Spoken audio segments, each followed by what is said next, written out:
முதல்ல ஆழ்ந்து கேளுங்க. நீங்க இரவு படுக்கைக்கு போய் படுக்கிறீங்க.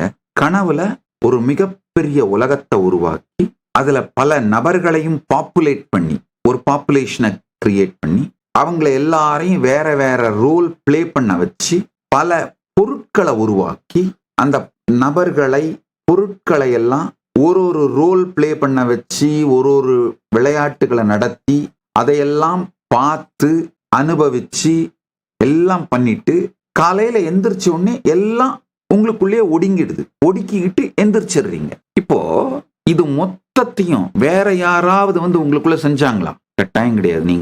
நீங்களே தான் ஒரு உலகத்தை, உங்களுக்குன்னு ஒரு உடம்பை, மனதை, உலகத்து பொருட்கள், இடம் மட்டுமல்லாது நபர்கள், பாப்புலேஷன் பாப்புலேட் பண்ணி. மேலும் விவரங்களுக்கு ஆஸ்க் நித்யானந்தா.